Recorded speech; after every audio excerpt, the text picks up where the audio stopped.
If you're on the carnivore diet, you probably already know how incredibly effective it can be. The clarity, the energy, the fat loss, it's transformative. But let's be real here. Sometimes those old cravings can sneak back in. Maybe you miss the texture of something crunchy, or a little bit of sweetness, or I don't know, just something different. The term cheat meal on a diet like carnivore can feel a bit loaded.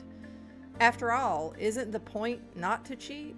Well, today we're going to dive into what a cheat meal really means in the context of carnivore, and more importantly, how you can satisfy these occasional cravings without completely derailing all of your progress. We're talking about strategically designed, carnivore-friendly cheat meal recipes that are sure to hit the spot, right here on the Carnivore Science Channel.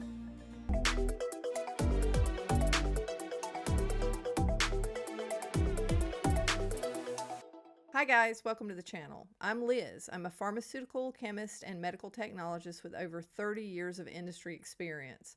I'm also a carnivore. I have been since November of 2022, and it's improved my life in ways that I never thought possible. Okay, first let's address the elephant in the room. What is a cheat meal if you eat only meat or animal-based products? Obviously, we're not talking about pizza and ice cream here. For most carnivores, a cheat implies introducing something that's not strictly nose-to-tail animal-based, or carnivore foods that are outside of your usual meals. This could mean introducing ingredients that are normally avoided, such as spices, dairy, cheese, or special cuts of meat. The goal isn't to undo all of your hard work. It's about finding satisfaction and sustainability.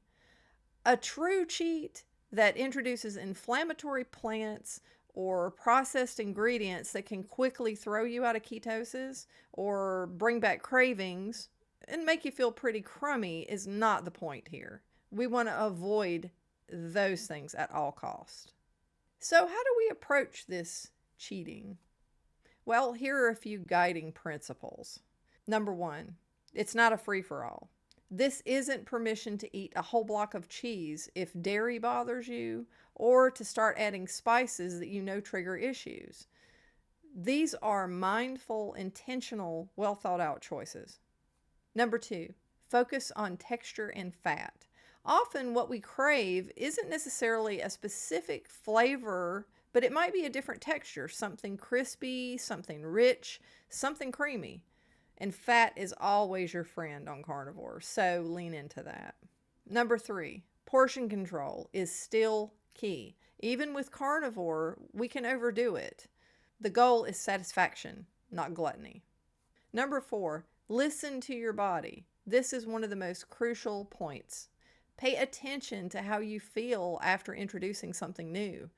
If it causes bloating, brain fog, or if it brings back old cravings, it's not a cheat, it's a setback. Don't introduce plant foods, processed ingredients, refined sugars, or anything that you know makes you feel unwell. I don't want to bury the lead, so let's get into these recipes. Cheat meal recipe number one, crispy carnivore chips and dip. This is my first break glass in case of weakness cheat meal. This recipe is perfect for when you're craving that crunch. We can't have potato chips, so what do? For the chips, we have a few options. Option number one is carnivore crisps. Now, these can either be purchased or made homemade in a food dehydrator. This is the food dehydrator that I use. The carnivore crisps are great, but way too pricey. If you make them at home, just be sure to slice them extremely thin because you're using these as a chip vehicle. You can also prepare them in the oven. If you place them on a baking sheet on parchment paper, just have meat that's very, very thinly sliced, and you cook them around 350 until they're super crispy. But make sure that you don't let them burn because they're going to burn easily because they're so thin. And you can use whatever meat you want. Typically, if you have a lot of fat in it, that's going to make a better chip. Personally, I go for option number 2, which is pork rinds. Pork rinds are usually the type of crunch that I'm craving. I get the plain version, especially when pairing with a dip. I always make sure that I get pork rinds that are fried in their own fat and only have salt added. But what are we going to be dipping these things in, you ask? Well, none other than buffalo chicken dip. This cheat meal relies mainly on the introduction of spices that many of us don't usually eat. The recipe requires these ingredients: 2 10-ounce cans of chicken breasts, 2 8-ounce packages of cream cheese, 2 cups of shredded cheddar cheese, 1 cup of bottled ranch dressing, and 3/4 of a cup of Frank's Red Hot sauce. Now I know what you're thinking. There are 2 red flags in this recipe: the Frank's Red Hot and the ranch dressing. When I make this recipe, I don't use the recommended amount of Frank's for the hot sauce. I cut down to just under 3/4 of a cup. I think my daughter uses a full cup, and I believe that was the original recipe. There are no carbs in the hot sauce. There's not much of nothing in the hot sauce, actually. But it doesn't bother me when I eat it. So, this is something that I do anytime I eat chicken, because naked chicken is just disgusting. Chicken is not my favorite meat, and it requires something to go with it. But the ranch dressing needs to be carefully thought out. The Hidden Valley option that's stored at room temperature that is a chemical-laden nightmare, yeah, that's not the ranch dressing I choose. When I make this for myself, I don't go near that stuff. You can find cleaner versions of ranch dressing, some that use avocado oil and some that use Greek yogurt. I typically use one of those. Again, we're engaging in some slight cheating here, so, it's not something that I'm going to do that often.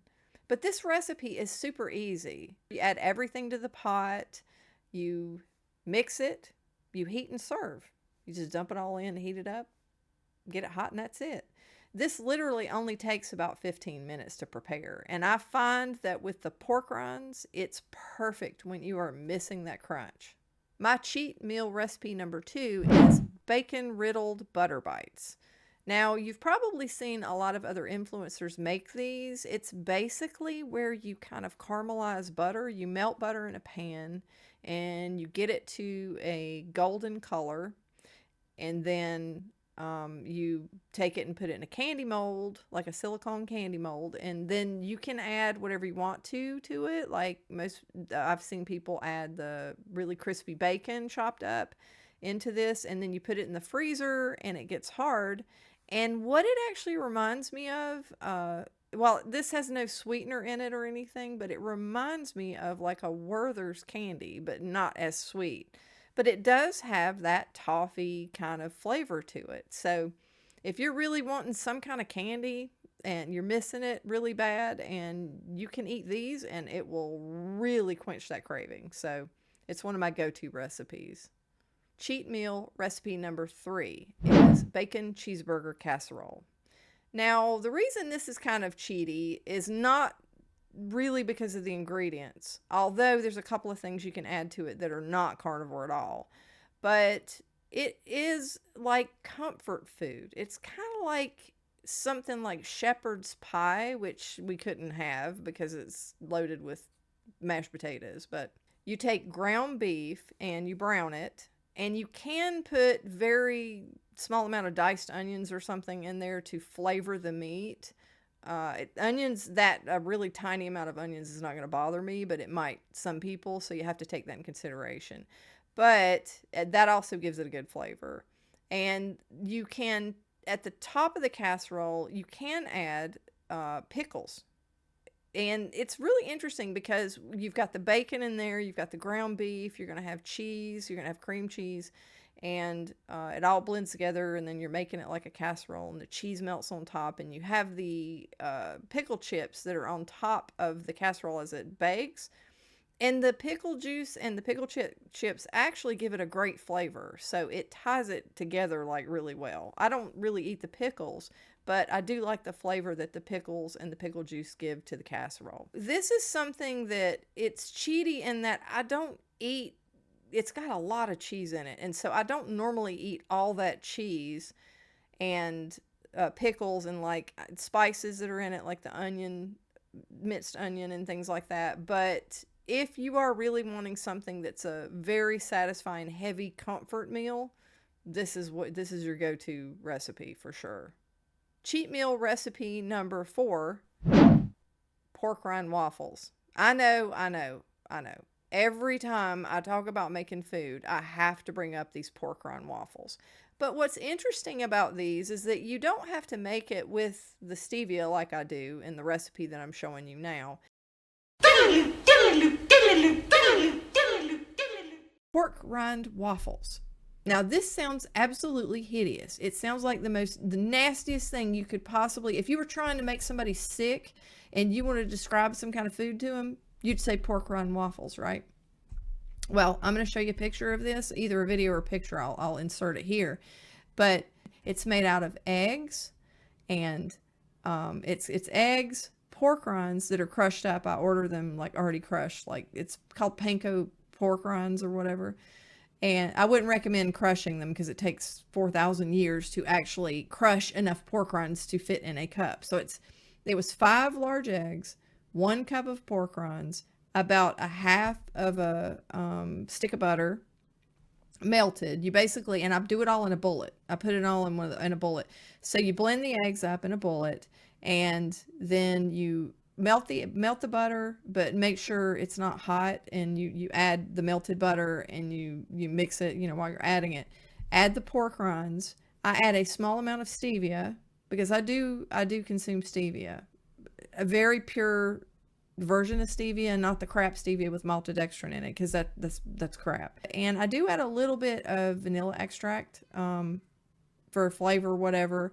I blend all that together, and I put them in a Belgian waffle maker. And oh my God, you can leave that out, and this waffle can serve as like a vehicle for a sandwich. Who doesn't remember eating like a McGriddle or a sausage and egg biscuit, and things like that? I mean, I remember fondly eating those. I used to love them.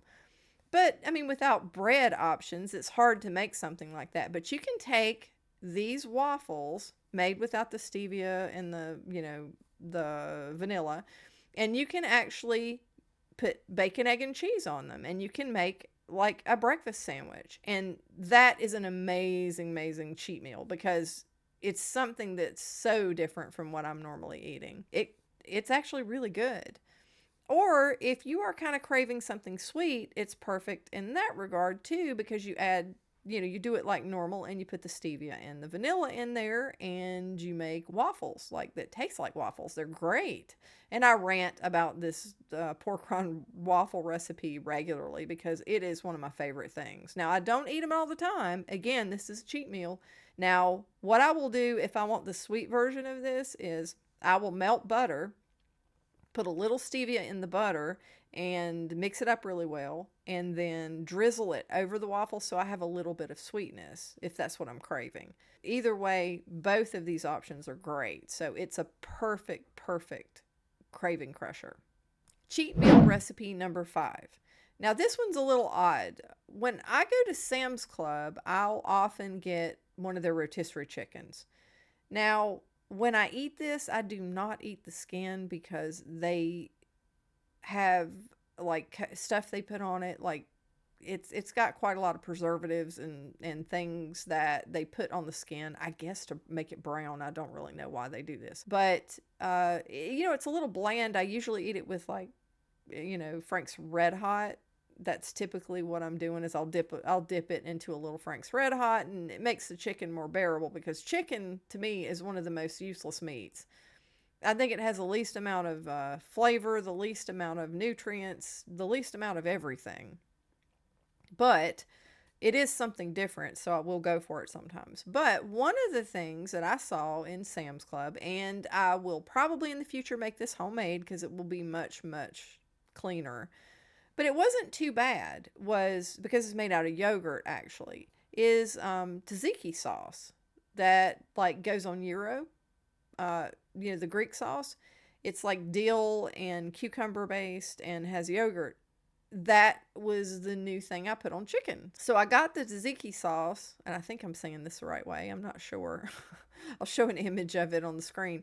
But I picked that up because I was looking for something different, and I miss gyro, actually. I need to look into what that has in it because I have no idea. I've always purchased it. I've never actually tried to make it or, I don't know, buy it fresh or something. I don't even know what it is. I know it has lamb in it, but that's a lamb and beef, and I think. But I don't know if it has anything else in it that I'd want to stay away from. But, I bought the chicken and I saw the tzatziki sauce and I'm like, I love that stuff. I used to drink that. I used to get a gyro with gobs and gobs and gobs of that sauce on it. I think I just basically had a little bit of gyro with my sauce, honestly. And I got it and I dipped the chicken in it, and oh my God, that's different. I was just wanting something new and it hit the spot. So again, you can make this homemade with the dill and the cucumber and stuff, and it would be much better for you, but I really did not have time to actually do any of that. So, either way, but again, these spices, you need to make sure they don't bother you if you're going to actually eat them. So there you have it. My take on cheat meals on the carnivore diet. Remember, it's not about abandoning your principles. It's about making smart, strategic choices that help you stay on track and satisfy those occasional cravings to make this incredibly powerful lifestyle sustainable. So what are your carnivore cheat meals? Let me know in the comments below. I'm always up for learning a new recipe. And if you found this video helpful, if you could give me a thumbs up, that would be great. And if you would like to, subscribe and hit that notification bell so that you don't ever miss out on anything. Thanks for watching, and I will see you in the next video. Bye.